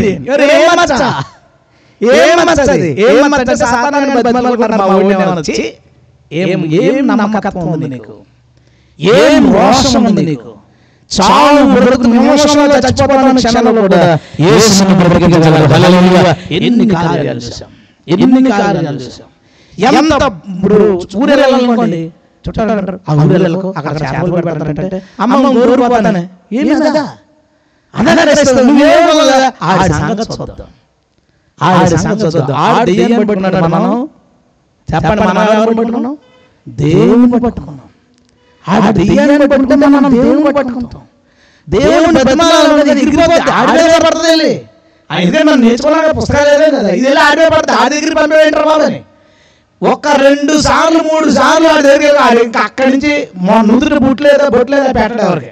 క్రైస్తవులు గారిని నువ్వు మర్చిపోయినా, హిందువులు పొట్టు మర్చిపోయినా, క్రైస్తవులు అనుకుని నీ చేతబడి పెట్టడానికి భయపడతాడు. ఎందుకంటే మన దేవుడు ఏ పరిస్థితుల్లో అయినా నమ్మదగిన వాడు గట్టిగా స్తోత్రం చెప్తాం. హల్లెలూయా. నమ్ముకోదగిన దేవుడు మనం కలిగి ఉండి పిరికోళ్ళలాగా కంగారు పడిపోతూ, భయపడిపోతూ, టెన్షన్ పడిపోతూ ఉంటాం. అయితే ఇంకో మాట మీకు చెప్తాను. ఒకసారి మా చర్చికి ఒక ఆమె, చర్చ్ ఎదురుగా ఉంటారు, చర్చికి రారు, మా బంధువులే. ఆమె వచ్చి ఏమమ్మా అంటే, కడుపులో బిడ్డకి స్కానింగ్ చేశారండి, ఒక కిడ్నీ లేదట, కట్ చేసి తీసేయాలన్నారు 6వ నెల. ఎలాగండి? నేను ప్రార్థన చేసి, ఏం కంగారు పడద్దు, డాక్టర్ అలాగే చెప్తారు, ప్రార్థన చేద్దాం, ప్రతి వారం రాన, ప్రతి ఆదివారం చర్చకొచ్చేది, ప్రార్థన చేయించుకునేది ఏ లేదు, ప్రతి ఆదివారం చర్చకొచ్చేది, ప్రార్థన చేయించుకునేది లేదు. 8వ నెలలో మళ్ళీ తీశారట. తీస్తే ఒక కిడ్నీ లేకపోవడంతో పాటు 2వ కిడ్నీ కూడా చాలా వీక్గా ఉందండి, బిడ్డ పాత్ర కూడా కట్ చేసి తీసేద్దాం. ఎలా కట్ చేసి తీసేస్తారు? ప్రేయర్ చేస్తాం. 9వ నెల వచ్చింది, డెలివరీ జరిగింది. ఆ బిడ్డ 2 కిడ్నీలతో ఆరోగ్యం పుట్టారు. గట్టిగా చెప్పడం. హల్లెలూయా, హల్లెలూయా. ఇది దేవుడు చేసిన కార్యం. నీ జీవితంలో ఏదైనా బలహీనత ఉంటే ప్రార్థన చేసుకో ప్రభువుని అడుగు. దేవా నన్ను విడుదల చేయి, దేవా నన్ను స్వస్థపరచు. భయపడద్దు, కంగారు పడద్దు. దేవుడు నీ జీవితంలో అద్భుతం చేయవాడు. హల్లెలూయా. ఎంతకాలం అండి అవిశ్వాసంతో బతుకుతావు? నువ్వు ఊరిసాడితే ఎవరు పడతాడు? నేను దారి తప్పించేస్తాడు. ఏ కష్టమైన నీ విశ్వాసం వెనక తీసుకుపోద్ది. నువ్వు బలంగా నమ్ము, ఏ పరిస్థితుల్లో కూడా నీ అడుగు వెనక పడదు. ఎందుకంటే నీవు నీ సృష్టికర్తను తెలుసుకున్నావు. హల్లెలూయా. ఆ వచనం ఏం చెప్తుంది? దయ చూపేవాడు అనేకులకి తటస్థిస్తాడు, కానీ దయ చూపించేవాడు అనేకులకి తటస్థిస్తాడు, కానీ నమ్ముకొనదగిన వాడు ఎవరికి దొరుకును? నమ్ముకొనదగిన వాడు ఎంతమందికి దొరుకును? ఎస్, నువ్వు వెతికితే ఆ నమ్ముకొనదగిన వాడు ఈ రాత్రి సంపూర్ణంగా నీకు దొరుకుతాడు. నువ్వు నమ్ముకోవాలి. చర్చకొచ్చి యేసుప్రభువుని నమ్ముకున్న అంత కాదు, ప్రతి పరిస్థితుల్లో ఏ స్థితి వచ్చినా నా యేసు ఈ స్థితిలో నమ్ముకొనదగిన దేవుడు. హల్లెలూయా. ఎంత నమ్ముకొనదగిన దేవుడు? ఎంతైనా ఒక 10,000 ఒకరికి ఇవ్వాలి, నమ్మగలుగుతాం. 10,000 ఇచ్చేస్తాడు. 2 లక్షల వాళ్ళు ఎవరికొకరికి, అప్పుడు కంగారేస్తుంది. నేను అంటాను, అంత ఫండ్ లేదా ఆయన దగ్గర? 10,000 దగ్గర నమ్మిన 2 లక్షల దగ్గర నమ్మలేవా? జ్వరం వచ్చింది మీ అబ్బాయికి, ప్రార్థన చేస్తావు, విశ్వాసంతో తగ్గిపోయింది. మీ అబ్బాయికి ఏదో భయంకరమైన రోగం అని చెప్పారు, అది తగ్గదా? తగ్గదా? నువ్వు ఎంత నమ్మితే అంత కార్యాలు యేసు చూపించగలడు. హల్లెలూయా. రాత్రి అదే దేవుడు నీతో చెప్పాలనుకున్నాడు. నువ్వు పొడి విశ్వాసాన్ని కలిగి ఉండదు, ఏదో నామకార్థమైన విశ్వాసాన్ని కలిగి ఉండదు, నువ్వు బలమైన విశ్వాసాన్ని కలిగి ఆయన ఏదైనా చేయగలడు. హల్లెలూయా. ఒకసారి రాజమండ్రిలో ఉంటాడు బ్రదర్, వాళ్ళ చెల్లి ఆమె ఒక ప్రాబ్లం ఉంటే నాకు ఫోన్ చేసింది. తనే ఫోన్ చేసి ఇచ్చాడు. ఏమైంది అంటే, ఆమె ఒక అబ్బాయిని ప్రేమించానన్నా ఇంట్లో చెప్పలేదు, ఇంట్లో మా అమ్మకు చెప్తే అసలు ఒప్పుకోరాంది. ఒకసారి ఒక రాత్రి నేను వెళ్ళిపోయాను బయటికి, గుంటూరు వచ్చేయమన్నాడు. నేను ఒక్కదాన్ని రాత్రి ప్రయాణం చేసుకుని గుంటూరు వెళ్ళి రమ్మంటే వస్తానని రాలేదు. ఒక సెంటర్లో దిగమన్నాడు, దిగాను. గంట సేపు అర్ధరాత్రి వెయిట్ చేయించాడు, వచ్చాడు. వచ్చిన రోజు నుంచి నాకు చాలా హింస చూపించాడు, సిగరెట్లు కాల్చేసి నాకు అంటించేశాడు, కొట్టాడు, తిట్టాడు, ఇష్టం వచ్చినట్టుగా నాతో బిహేవ్ చేశాడు. తట్టుకోలేక వచ్చేసాను. వచ్చేసిన తర్వాత నుంచి ఫోటోలు బయట పెడతానని బ్లాక్మెయిల్ చేస్తున్నాడు. ఇక ఏం చేయాలో అర్థం లేదు. చచ్చిపోదాం అనుకుంటే మీకు ఫోన్ చేయించారు. అమ్మ నువ్వు యేసుప్రభువుని నమ్ముకున్నావు కదా, నమ్ముకున్నానన్నా. ఈ కార్యం దేవుడు ఎందుకు చేయలేడు? ఈ పరిస్థితిలో దేవుడిని ఎందుకు విడుదల చేయలేడు? చాలా మంది పొరపాటు చేస్తారు. ఆ పొరపాటు ఇప్పుడు ప్రతిదీ రికార్డ్ అయిపోతుంది. వెళ్ళిపోతారు. మేము బయటికి వెళ్తున్నప్పుడు ఒక అమ్మాయి ఎక్కడ కూర్చుంటుంది, శుభ్రంగా స్కార్ఫ్ పెట్టేసుకుంటుంది. ఈడు మాత్రం పెద్ద హీరోలాగా క్యాప్ తిరుగుతుంటాడు. వెళ్ళిపోతారు, ఎక్కడో మాట్లాడుకుంటారు, నవ్వుకుంటారు, ఫోటోలు తీసుకుంటారు. అయ్యా దగ్గర ఉంటాయి. ప్రతిదీ ఆనవాలే, ప్రతిదీ గుర్తులే ఉండిపోతున్నాయి. ఏదో అండర్స్టాండింగ్ తేడా వచ్చింది, బ్రేకప్. అక్కడి నుంచి మొదలు పెడతాడు బ్లాక్ మెయిల్ చేయడం. చచ్చిపోతున్నారు. ఎందుకు చచ్చిపోతున్నారో తెలియలేదు. ఎగ్జామ్ గురించి వంక పెట్టుకుని, ఇంట్లో తిట్టారని వంక పెట్టుకుని ఆత్మహత్యలు చేసుకుని చచ్చిపోతున్నారు చాలా మంది. జెంట్స్ లేడీస్ అని తేడా లేకుండా, పెళ్లి తేడా లేకుండా ఆత్మహత్యలు చేసుకుని చచ్చిపోతున్నారు. బ్లాక్ మెయిల్స్ తట్టుకోలేక. నేను ఏం చేయను, ఇంకా నా పరువు పోతుంది, నా పేరెంట్స్ పరువు పోతుంది. అన్నయ్యకి మా అమ్మకు తప్ప మా నాన్నగారికి తెలియదు, మా పెద్దన్నకి తెలియదు, నన్ను చంపేస్తారు, వాళ్ళు చచ్చిపోతారు. చాలా ఏడుస్తుంది. నేను అన్నాను, ఓ పని చేద్దాం, 10 రోజులు ప్రార్థన చేయి. దేవుడు 10 రోజులు టైం. ఈ 10 రోజుల్లో ఆయన ఏదో ఒకటి చేస్తాడు, చెయ్యి చూద్దాం. 10 రోజులు అయిపోయింది, ఆడు ఫోన్ చేయలే. 20 రోజులు అయిపోయింది, ఫోన్ చేయలే. నెల రోజులు అయిపోయింది, ఫోన్ చేయలే. ఆ తర్వాత ఏం తెలిసిందంటే పచ్చకామలు వచ్చి చచ్చిపోయాడంట. పచ్చకామలు వచ్చి చచ్చిపోయాడంట. ఎవరి చేతికి మట్టి ఉండకుండా దేవుడు విడుదల చేశాడు. స్తోత్రం. అందరిని చంపేదని చెప్పట్లేదు, కానీ అందరిని మాత్రం విడుదల చేశాడు. స్తోత్రం. హల్లెలూయా. నీ సమస్య ఏదైనా నమ్ము, అది ఎలాంటిదైనా నమ్ము. దేవుడు దానిని చేయుటకు సంపూర్ణంగా సమర్థుడైనాడు. హల్లెలూయా. నేను బతుకున్నాను కదా, మా పెద్దన్న చాలా మీటింగ్ పాడు చేశాడు, క్రైస్తవ మీటింగ్. కానీ నేను యేసుప్రభువుని ఎందుకు నమ్ముకున్నానంటే, నా చిన్నప్పుడు గుండె జబ్బుతో పుట్టాను. ఇది నేను చెప్పి నేను క్లోజ్ చేస్తాను. గుండె రంధ్రంతో పుట్టాను. తిప్పితున్నారు హాస్పిటల్, ఎవరు తెలియలేదు ప్రాబ్లం. కొంతకాలం 4 సంవత్సరాలు వచ్చేసరికి చౌదరి గారి హాస్పిటల్, సుప్రజా చిల్డ్రన్స్ హాస్పిటల్ కాకినాడలో ఉంటుంది. ఆయన మొత్తాన్ని ఎక్స్రే కనుగొని సమస్య అబ్బాయి బతకని చెప్పారు. చెప్తే తిప్పుతున్నారు హాస్పిటల్ తిప్పుతున్నారు. 7 సంవత్సరాలు తిప్పారు. 7వ సంవత్సరం వచ్చింది, 8వ సంవత్సరం దగ్గరికి వచ్చింది. స్కూల్లో జాయిన్ చేయలేదు, ఆటలు బయటకు వెళ్ళలేదు, నాకేం తెలియదు. ఎందుకంటే ఎప్పుడప్పుడు గుండె నొప్పి కింద పడి కొట్టుకునేవాడిని. రాత్రి పగలు మా అమ్మ నా దగ్గర ఉండేది. ఎప్పుడైనా చచ్చిపోతే నా కళ్ళు ముందే చనిపోవాలి, నా దగ్గరే ఉండేది. తిప్పి మా ఊరు దగ్గరలో క్రిస్టియన్ మెడికల్ సెంటర్ CMC అనే ఒక హాస్పిటల్ ఉంటుంది. అగ్రహారం హాస్పిటల్ అంటారు. పెట్టాలని ఎవరైనా కావాలని వెళ్ళొచ్చు, చేయొచ్చు. అందులో అప్పటి స్టాఫ్లో ఒకరిద్దరు కూడా ఇంకా పనిచేస్తున్నారు. నా గురించి వాళ్ళకి తెలుసు. అంటే జనరల్గా ఏమనుకుంటాడంటే, ఒకడు వీళ్ళు కథ చెప్తున్నారా, వీళ్ళు శృతి చెప్తున్నారా అని అనుకుంటారు. అందుకని నేను ఎవిడెన్స్ చెప్తున్నాను అన్నమాట. అయితే అక్కడికి నన్ను అందరూ జాయిన్ చేసి బ్లడ్ టెస్ట్లు చేసేవారు, స్కానింగ్ చేసేవారు, మందులు వాడించేవారు. ఏం పని అవ్వాలి. చెప్పారు, ఇక చచ్చిపోతారండి అబ్బాయి, మీరు తీసుకెళ్ళిపోండి. లేదండి, మీరు చేయండి వైద్యం. ఇక వాళ్ళు ఏమన్నారంటే, వెల్లూరులో మెయిన్ సెంటర్ అండి మాది, అక్కడికి ఆపరేషన్కి పంపించేద్దాం, మాత్రం ఆశలు పెట్టుకోవద్దాను. సంతకాలు చేశారు, చుట్టాలు పట్టాలు అందరూ వచ్చారు. అందరూ చూస్తున్నారు, డబ్బులు ఎత్తున్నారు, ఎత్తుకున్నారు, ఆడుకున్నారు. అందరూ నన్ను చూడడానికి వస్తున్నారు. నన్ను చివరి చూపని తెలియదు నాకు. నేను చచ్చిపోతాను తెలుసు, కానీ నాకు తెలియదు కదా. చూసుకున్నారు, ఎత్తుకున్నారు. మా నాన్న నాతోనే ఉన్నాడు. ఈలోపు పాస్టర్ గారిని తీసుకుని వచ్చారు. అందులో డాక్టర్స్ అందరూ క్రిస్టియన్స్, మిషనరీ వాళ్ళు. అయితే తీసుకొచ్చి మా అమ్మతో ప్రార్థన చేయించమంటారా? అన్నీ అయిపోయినాయి. అప్పటికి అన్ని చోట్ల తిప్పేశారు, అన్ని మొక్కులు అయిపోయినాయి. రేపు ఎల్లుండో ఆపరేషన్ చేసినా చేస్తాను, నేను చచ్చిపోతాను, బాడీ వస్తుంది, ఇంకేం చేస్తామా, చేయండి అని. మీరు నమ్ముతున్నారా అని. నమ్ముతానండి, చేయండి. ప్రార్థన చేశారు, వెళ్ళిపోయారు.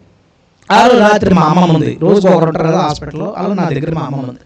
నేను పడుకుని పోయాను. మిడ్ నైట్ దాటిన తర్వాత తెల్లవారు ఒక కాల్ వచ్చింది. కాల్లో నేను పడుకుని ఉంటే ఒక ముసలాయన వచ్చి నన్ను లేపాడు.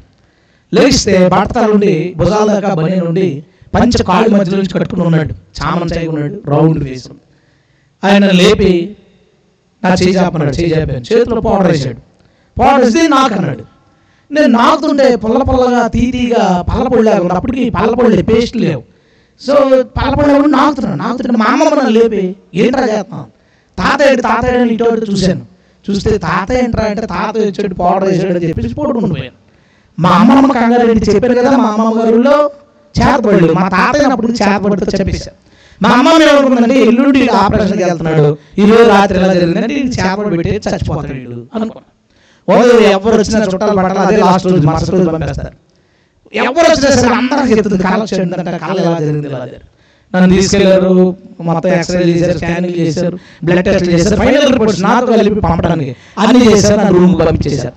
రూమ్కి పంపించేసిన తర్వాత చాలాసేపు చుట్టాలు పట్టాలు అందరూ ఉన్నారు, మా పిల్లలు మా మేనత్తలు అందరూ ఉన్నారు. వచ్చారండి, డాక్టర్ వచ్చాడు, 3-4 ఆయనతో ఉండి ఈ అబ్బాయికి ఏమైందండి సడన్గా.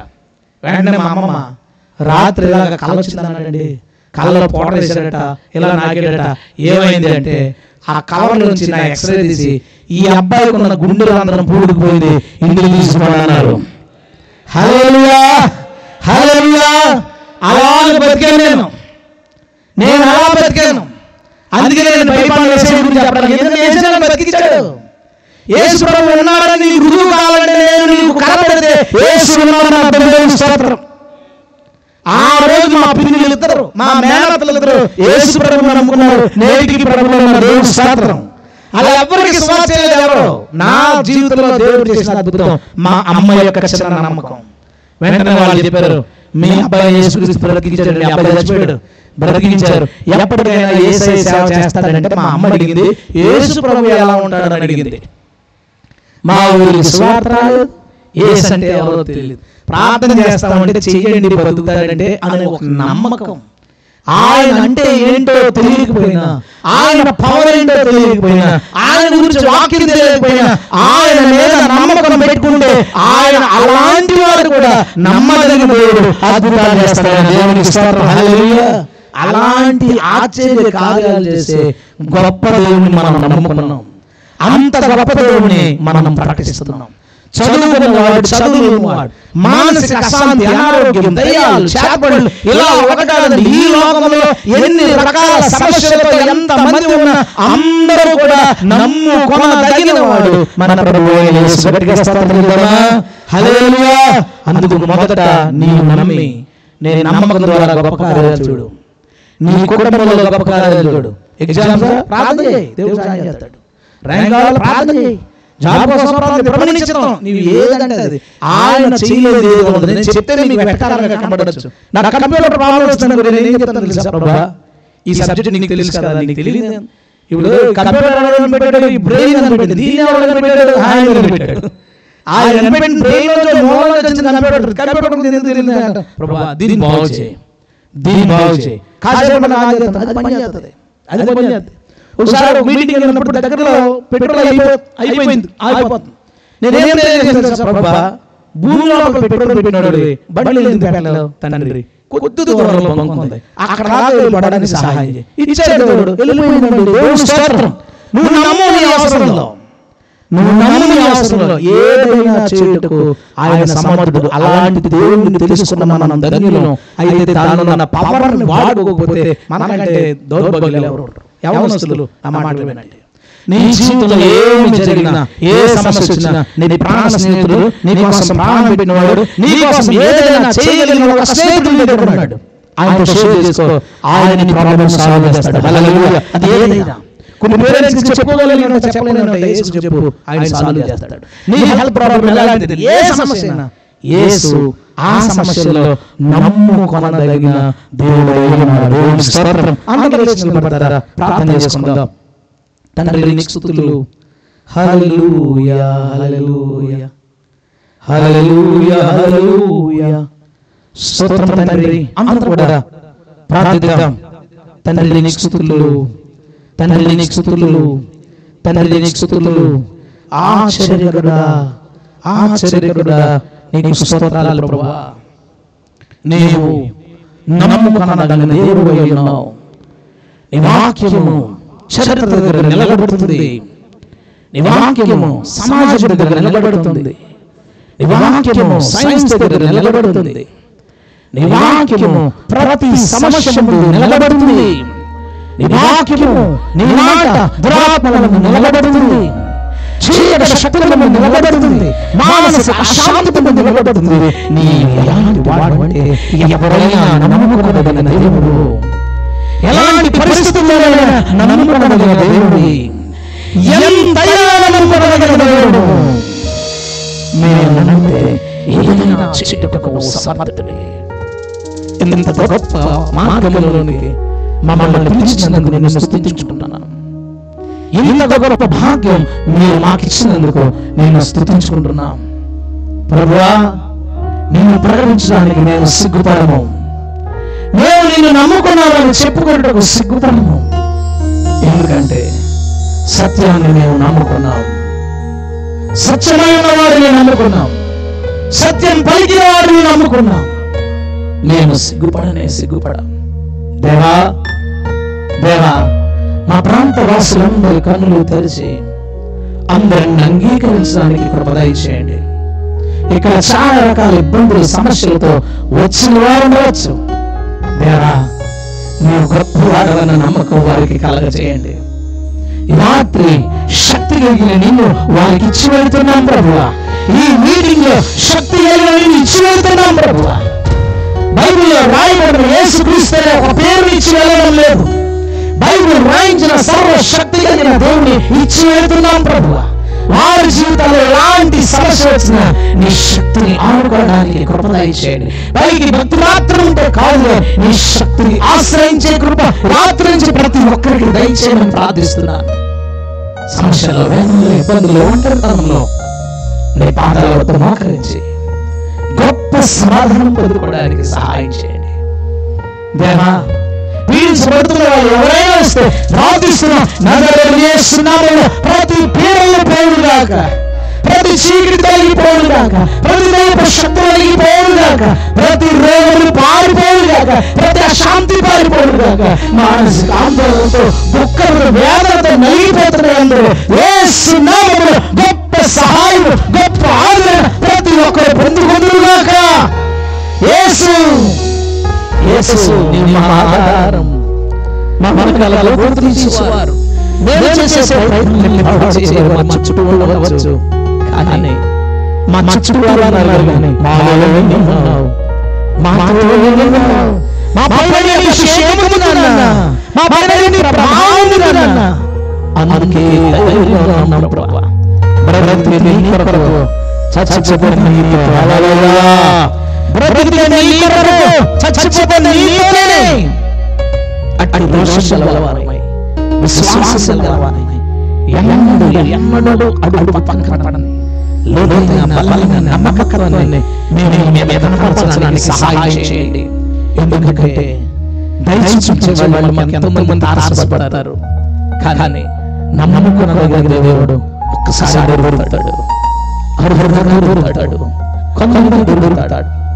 ఆ దొరికి మేము వదలడానికి లేదు, వదలడానికి లేదు. ప్రార్థిద్దామండి, ప్రార్థిద్దాం.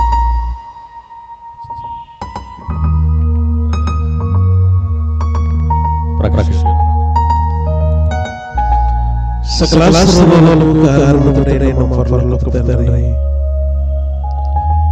ఘనమైన దేవుడా, మంచి దేవుడా, మా జీవితాలలో బ్రతుకుల్లో మీరు చేస్తున్న మంచి కార్యాలు, ఘనమైన కార్యాలు మీకు వందనాలు స్తుతులు. ఈ 13 సంవత్సరాలు ఈ సంఘాన్ని కాపాడినందుకు కృతజ్ఞత. ఈ 2 రోజులు నాయన ప్రభువా ఈ కూడుకు నీలా మహిమార్థంగా జరిగించుకున్నందుకు వందనాలు.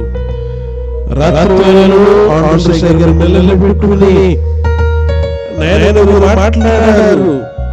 భూలోకమని ఇంటి నుంచి పరలోకమని ఇంటికి ఎలా వెళ్ళాలో నాయన మాట్లాడినందుకు వందనాలు, స్తోత్రాలు. ఉదయకాల సమయంలో ఈ రాత్రి వేళలో దైవజనుడు పెట్టిన మా మధ్య చేసి నువ్వు నమ్మకమైన దేవుడు, నీవు మా జీవితాలలో కంటికి కనిపించని ఎలా ఆదరిస్తున్నావో, ఎలా కాపాడుతున్నావో, నిన్ను నమ్ముకుంటే మీరు ఎలా మమ్మల్ని నిలబెడతారో నేను వారి సాక్ష్యం ద్వారా వారి జీవితంలో మీరు చేసిన అనుభవాల ద్వారా ఇక్కడ ఉన్న వారందరూ మీరు మాట్లాడడానికి వందనాలు. నీవు నమ్మదగిన దేవుడు, మీరు మాకు దొరకడం మా అదృష్టం, మా భాగ్యం.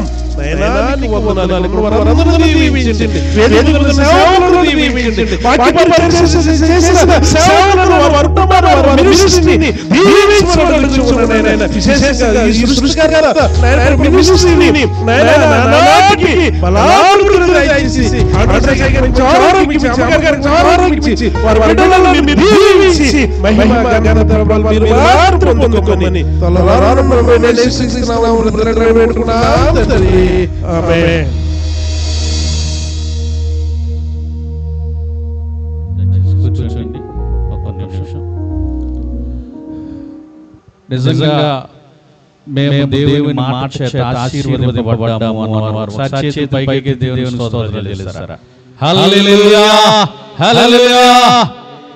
ఎంత అద్భుతమైనటువంటి పరిచర్యను మన మధ్యకు దైవజనులు పీటర్ గారిని ఈ ప్రాంతమునకు తీసుకుని వచ్చి మనమందరూ ఆశీర్వదింపబడడానికి కారణమైన దేవుని సేవకులు ఆండ్రూస్ గారు, మరి దేవుని సేవకురాలు తరణి గారిని బట్టి ఒకసారి గట్టిగా చప్పట్లు కొట్టి దేవుని స్తోత్రాలు చెల్లిద్దాం. హల్లెలూయా. UCVC మినిస్ట్రీస్ మీ అందరికీ ఇప్పటికే చాలా సుపరిచితమైనటువంటి పరిచర్య నేను అనుకుంటున్నాను. యూట్యూబ్లో వాళ్ళకి ఎవరైనా సబ్స్క్రైబ్ చేసుకోవచ్చు, చూడండి.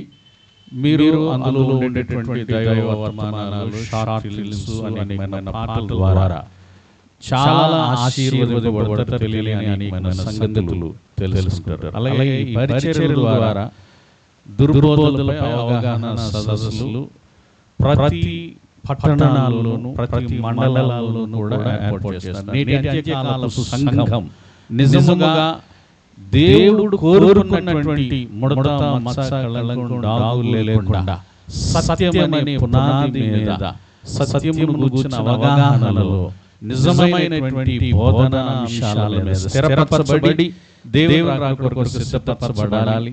తప్పుతో పట్టకుండా ఉండాలి అంటే భూమి మీద అనేక రీతిలుగా తప్పు బోధలు ప్రపంచమంతా వెళ్ళి నిత్య నరకానికి వెళ్ళిపోతున్నటువంటి అనేక మంది అవగాహన లేనటువంటి వారి కొరకు మరొకసారి మేలుకొలుపు దేవుడు సంఘమునకి అంత్యకాల సంఘానికి ఇస్తున్నాడు. అందులో భాగంగా దేవుడు దైవజనులు మరి పీటర్ గారిని పల్లెల్లో, పట్టణాల్లో, గ్రామాల్లో బహుబలంగా సంఘాన్ని ఉత్తేజపరుస్తూ సత్యమందు ప్రతిష్ఠ చేస్తున్నారు. అలాంటి దైవ సేవకులు మనకు ఆశీర్వాదమైనందుకు ఒకసారి దేవునికి చప్పట్లు కొడుతూ దేవుని స్తోత్రాలు చెల్లిద్దాం. హల్లెలూయా. అలాగే ఈ ప్రాంతంలోనూ విశాఖపట్నంలోనూ పరిచర్య చేస్తున్న ఆండ్రూస్ దైవజనుల యొక్క పరిచర్య సృష్టికర్త మినిస్ట్రీస్ కూడా మీరందరూ ప్రతినిత్యము కూడా ఫాలో అవ్వండి యూట్యూబ్లో. అలాగే క్రైస్ట్ సర్వెంట్స్ పరిచర్యలను కూడా మీరు ఫాలో అయితే దేవుని యొక్క వర్తమానాలు అందులో మీకు వినిపించబడుతూ ఉంటే మీరు కూడా సంఘములతో వ్యక్తిగతంగా ఆత్మీయంగా బలపరచబడతారు. ప్రత్యేకమైన ప్రకటన ఆత్మీయ ఉజ్జీవ సభలు అంశం అర్హుడు ప్రతిరోజు రాత్రి 6 గంటలకు ఈ నెల 9, 10, 11 తారీఖులో చర్చ్ ఆవరణలో బ్యాంకు కాలనీలో భీమునిపట్నం మామిడిపాలెంలో మరి దైవజనులు బ్రదర్ శుభాకర్ గారు రాజమండ్రి నుండి, బ్రదర్ ఎదురుమండి మోజెస్ గారు ఏజీసీఎం కోదాడ నుంచి వారు వస్తున్నారు. మిమ్మల్ని అందరినీ ప్రేమపూర్వకంగా ఇమానియల్ గారు ఆహ్వానిస్తూ ఉన్నారు. వెళ్ళి ఆత్మీయ మేలులు పొందవలసిందిగా కోరుతూ ఉన్నాను. చిన్న అనౌన్స్మెంట్ దేవుని సేవకులు ఇస్తారు. అనంతరం ప్రార్థన ఆశీర్వాదంతో మనం ముగించుకుందాం.